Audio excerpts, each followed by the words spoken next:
आज हम पढ़ेंगे कक्षा 10वीं गणित का अध्याय 11 जिसका नाम है रचनाएं। इसकी प्रश्नावली 11.1 का पहला सवाल है। सवाल शुरू करने से पहले यदि आपने अभी तक चैनल को सब्सक्राइब नहीं किया है तो सब्सक्राइब कर लें और बेल आइकन को प्रेस कर दें और अधिक से अधिक अपने दोस्तों में इसे शेयर करें। तो शुरू करते हैं अब सवाल है 7.6 सेंटीमीटर लंबा एक रेखाखंड खींचिए और इसे 5:8 के अनुपात में विभाजित कीजिए और फिर दोनों भागों को मापिए। तो सबसे पहले तो हम 7.6 सेंटीमीटर लंबा एक रेखाखंड खींच लेते हैं। तो स्केल की सहायता से सबसे पहले हम 7.6 सेंटीमीटर का एक रेखाखंड खींचेंगे।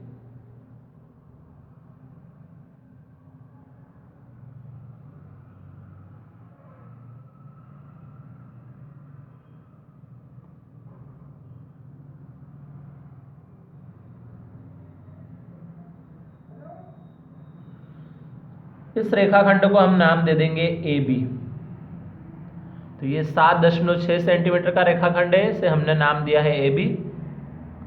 अब बिंदु ए पर हम नीचे की ओर एक न्यून कोण बनाएंगे। न्यून कोण यानी 90 डिग्री से कम का। तो 90 डिग्री का कोण इस तरीके से एक सीधी रेखा से आ जाता है, लेकिन हमें न्यून कोण मतलब 90 से कम का बनाना है, तो हम इस लाइन को अंदर की तरफ होते हुए ले लेंगे।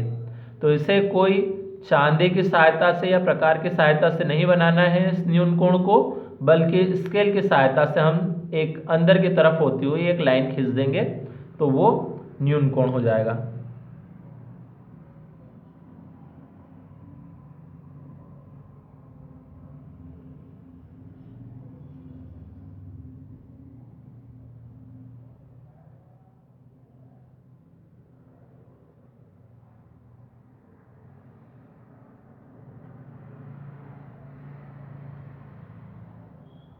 अब इस ए पे हमने न्यून कोण तो बना लिया है।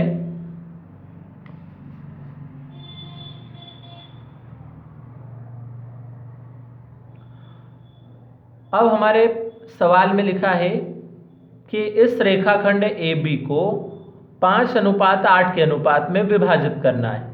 तो 5:8 में अगर हम अनुपातों का योग करें तो अनुपातों का योग आता कितना है 13। 5:8 मतलब 5 और 8 का यदि योग करते हैं तो कितना आता है 13। तो हम ए से लगा के इस तरफ नाम देंगे हम x। तो ए से x वाली लाइन पर 13 एक समान चाप काटेंगे, मतलब सभी एक समान लंबाई के 13 चाप काटना है हमें। तो हम डेटांग लेंगे। अब इसमें हम सबसे पहले इस प्रकार को थोड़ा बहुत खोल लेंगे, जिससे हमने ये इतना खोल लिया। ज़्यादा नहीं खोलना है वरना चाप यहाँ पे नहीं माएंगे पेज के अंदर, तो थोड़ा सा खोलना है सिर्फ इसे। अब इसी लंबाई के 13 चाप हम यहाँ ए से काटना शुरू करेंगे। तो सबसे पहले हम ए से काटेंगे।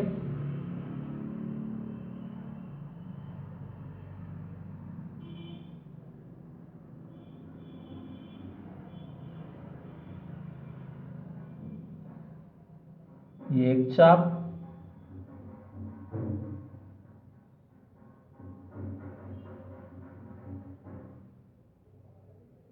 ये 2 चाप,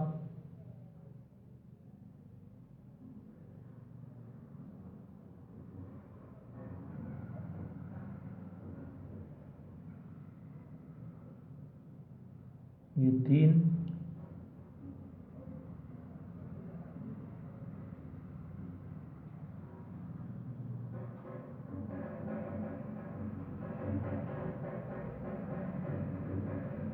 ये 4,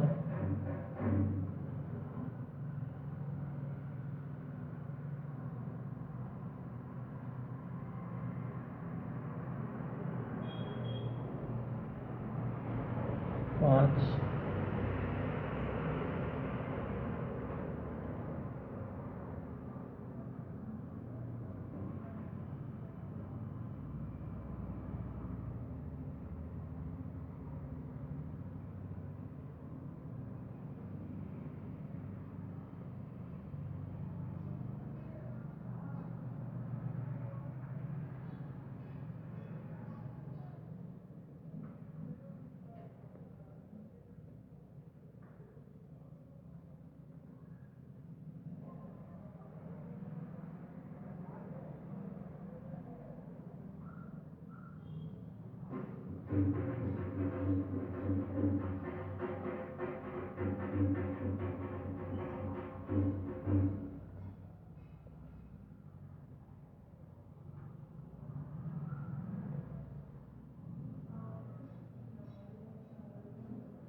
एक, दो, तीन, चार, 5, 6, 7, 8, 9, 10, 11, 12, 13, ये 13 चाप हमने काट दिए। अब इधर हमने नाम क्या दिया था, इसको x नाम देंगे। अब हमें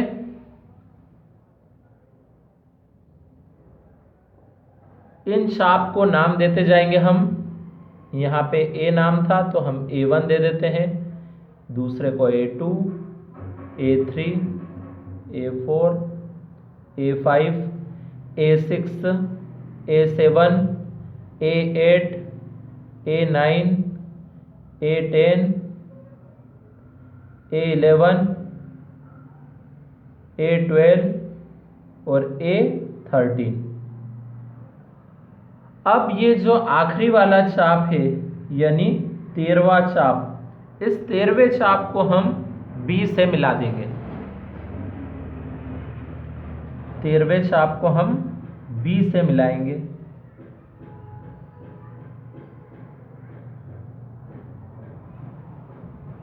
अब 13वें चाप को B से मिलाने के बाद हमें इस AB वाले रेखाखंड को कितना 5:8 के अनुपात में विभाजित करना है, यानी हम 5 हिस्से एक तरफ रखेंगे और 8 हिस्से एक तरफ। तो 5 हिस्से उधर रखने का मतलब 5वें चाप तक का हिस्सा उधर रहेगा और 5वें चाप के बाद का हिस्सा इधर रहेगा। तो हम क्या करेंगे, 5:8 के अनुपात में विभाजित करने का मतलब ये जो 5 है यानी A5, इस A5 से एक समांतर रेखा खींचेंगे। वो किसके समांतर खींचना है रेखा, इस B से लगा के A13 तक वाला ये जो रेखाखंड है इसके समांतर खींचना है हमें। तो यहाँ पे अगर एक समांतर रेखा हमें खींचनी है इस वाली रेखा के समांतर, किस रेखा के, A13 के समांतर, तो समांतर रेखा खींचने के लिए हम प्रकार का इस्तेमाल करेंगे। इसमें सबसे पहले तो हम थोड़ा सा खोल लेंगे प्रकार को। अब इस A13 पे प्रकार को रखकर थोड़ा या तो और बड़ा खोल लीजिए। A13 पे प्रकार की नोक रखेंगे और चाप को हम इस तरीके से काट देंगे। तो ये चाप हमने कहाँ से कहाँ तक काटा है, इस लाइन के इस पार से लगा के इस लाइन के उस पार तक काटा है चाप। अब जितने लंबाई का ये चाप खोला था, कितने भी लंबाई का खोल सकते हैं इसको, जितने का ये खोला था उतने ही लंबाई के चाप को हम कहाँ से काटेंगे, A5 से भी काटेंगे। तो अब इसको प्रकार को हिलाना नहीं है, बिना हिलाए ही हम इसकी नोक को अब कहाँ पे रखें, A5 पे। तो ये A5 पे रख के भी हम यहाँ पे एक चाप काट देंगे।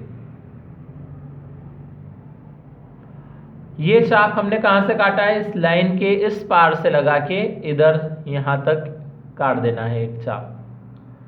अब A13 से जो चाप काटा था इसकी लंबाई को हम नापेंगे, इस चाप की लंबाई को नापेंगे। चाप की लंबाई कहाँ से कहाँ तक नापनी है हमें, इस गोल चाप ने इस रेखा को जिस बिंदु पे काटा था यानी यहाँ से लगा के इसी गोल चाप ने इस वाली रेखा को जहाँ पे काटा है मतलब यहाँ पे, तो इन दोनों बिंदुओं के बीच की दूरी हम नाप लेंगे किससे, प्रकार की सहायता से।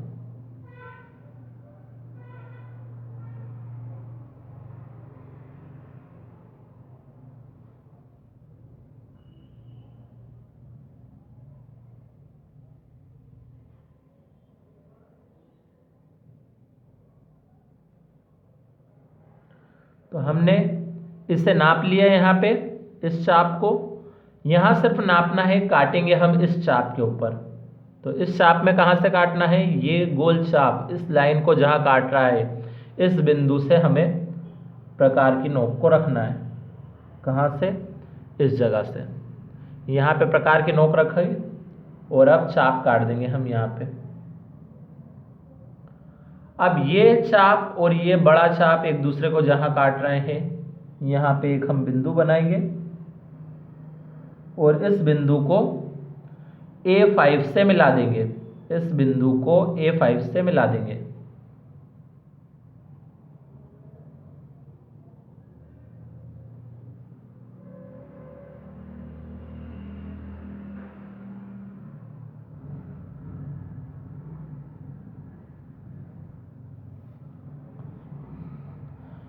और मिलाना कहाँ तक है, मिलाने के बाद ये लाइन इस AB वाली लाइन तक पहुंचाना है।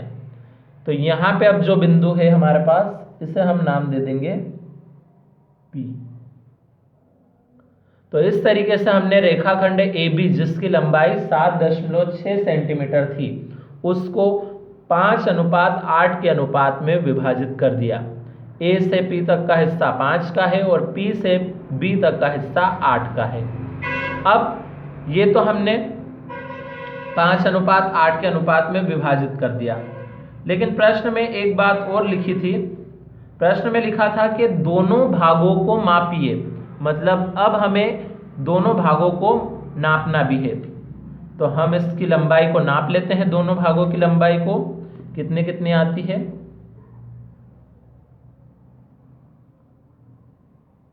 तो A से P तक की लंबाई तो हमारे पास आई है 2.9 सेंटीमीटर और अब हम P से B तक की लंबाई को नाप लेते हैं। P से B तक की लंबाई आई है,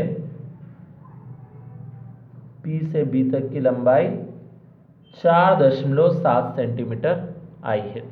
तो इस तरीके से हमने दोनों भागों को नाप के उनकी लंबाइयों को लिख दिया। A से P तक की लंबाई आई 2.9 सेंटीमीटर और P से B तक की लंबाई आई 4.7 सेंटीमीटर। तो इस तरीके से हमारा ये सवाल कंप्लीट हुआ। अब चाहे तो आप इसका स्क्रीनशॉट ले सकते हैं।